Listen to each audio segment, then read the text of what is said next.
पूर्वतन विधायक रमेश चंद्र चाऊ पट्टनायक बीजेपी रे मिसिबा नहीं चर्चा जोर धरी।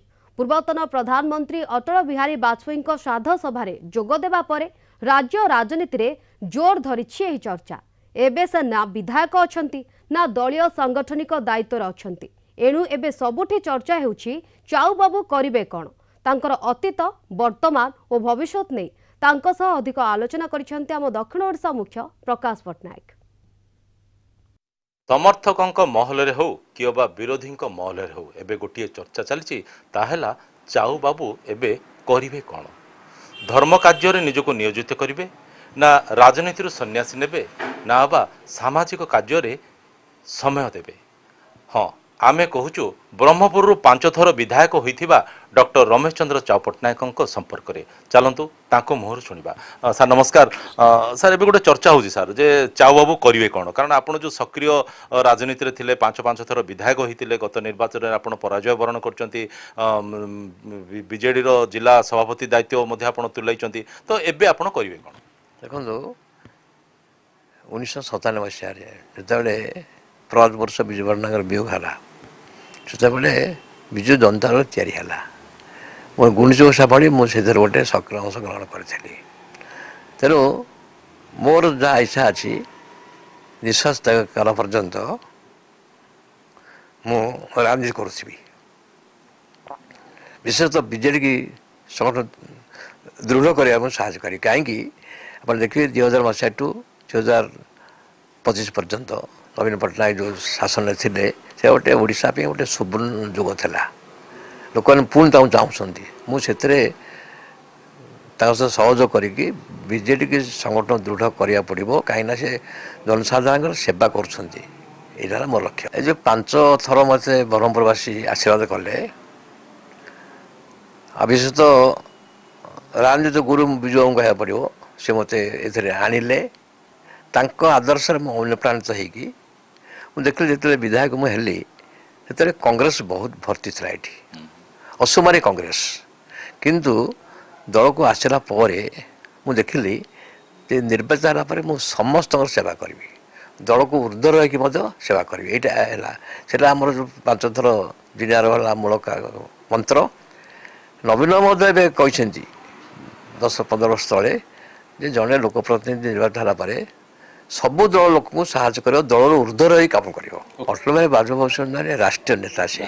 हाँ तेणु सी जो 1998 मसीह से आसते ब्रह्मपुर मुझे बेकर फूल माला देती काली मुझे कही पुणी मूर्ति मुझे यहाँ गर्व गौरव से कौन सी दल में रही कम करना मैंने ऊर्ध्व कम कर कहीं प्रधानमंत्री जो थे आम नेहरू जवाहरलाल नेहरू सी तो जनसंघर थे से भारत संस्कृति को प्रचार करने से अमेरिका तम पठेले तम कहीं पठेले आ सी निज ऑटोबायोग्राफी लिखिं जवाहरलाल नेहरू जे one day Atal Vajpayee will become the prime minister of India.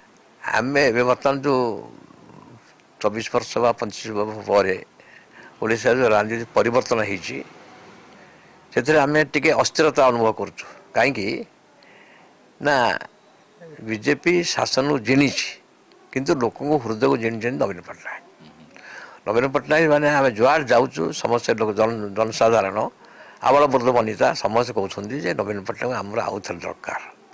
तेणु ये जो लोक सदिच्छा अच्छी से पूर्ण करवा आम निश्चय साहय करूँ से दल को संगठन करूँ से हूँ उद्देश्य। जो आप कहते आपंकर जो अभिज्ञता रही राजनीति क्षेत्र में तो आगामी दिन में जो पंचायत निर्वाचन हम आपंकर पौर निर्वाचन हम से विजु जनता दलर स्थिति कौन रही आप आशा कर देखो बीजेपी शासन आसा पूर्व गंजाम जिला मुझे जहाँ खोजी आम पंचायत निर्वाचन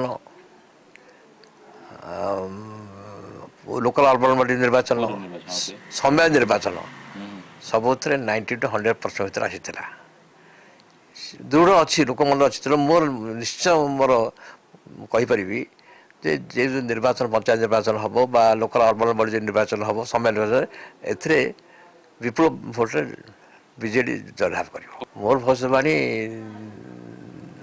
निर्वाचन जो हम 2029 मसीह ବିଜେଡି ବିପୁଳ ସଂଖ୍ୟାରେ ଭୋଟ ପାଇକି ଆଉ ଥରେ ନବୀନ ପଟ୍ଟନାୟକ ଶାସନକୁ ଆସିବେ।